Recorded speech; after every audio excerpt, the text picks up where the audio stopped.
जय जय श्रीराम।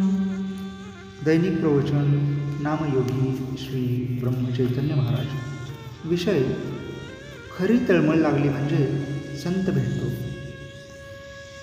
श्री महाराज म्हणतात, असंताची आवड नाहीशी होईल तेव्हाच संत हवासा वाटेल। विषय आपल्याला त्रास देतात, पण ते सोडावे कसे हे समजत नाही। जंगलात सापडलेल्या माणसाप्रमाणे आपले झाले आहे। आपली वाट चुकली आहे असे ज्याला वाटेल तोच जंगलातून बाहेर पडण्याची वाट विचारतो। आता वय फार झाले, काळाच्या स्वाधीन होण्याची वेळ आली। रामा, तूच आता तार, अशी तळमळ लागली तरच संत सहवास लागले। सत्संगत हवे आहे असे आपण म्हणतो खरे, पण मागतो मात्र असत। मग आपल्याला सत्संगत कशी मिळेल, स्वतःला कसे विसरावे हे कळण्याकरिताच संताला शरण जावे। आपले विस्मरण म्हणजे भगवंताचे स्मरण।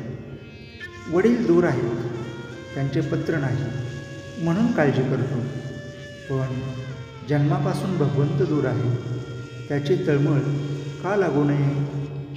आपण नामस्मरण करतो, पण ज्याचे नाम घेतो तो कोण असा विचार करतो का। विषय सोडल्यावर राम कसा भेटणार। रामही हवा आणि विषयही हवा, हे जोडणार कसे। मला जोपर्यंत चिमटा घेतलेला कळतो तोपर्यंत कर्ममार्गानेच जाणे जरूर आहे।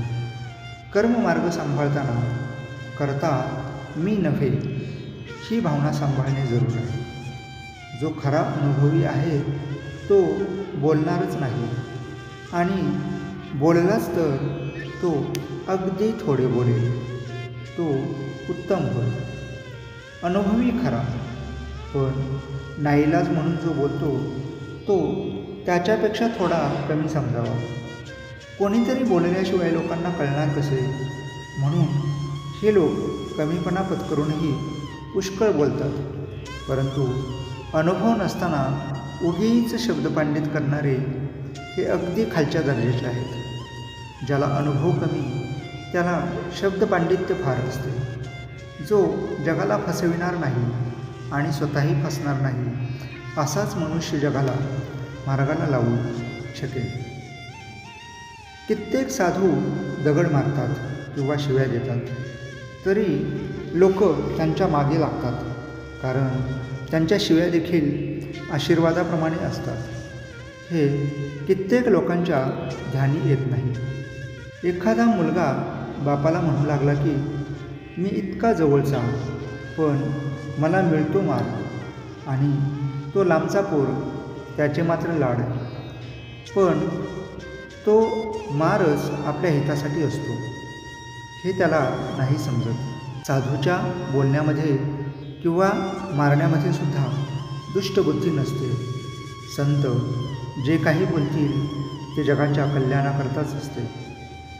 संत निस्वार्थी असतात, ते तळमळीने सांगतात, त्यावर आपण श्रद्धा ठेवली पाहिजे। संतांच्या सांगण्याचा खरा अर्थ आचरणानेच कळेल। आजचे बोधवचन। संतांच्या संगतीत आपण गेलो की आपले कर्तृत्व संपले।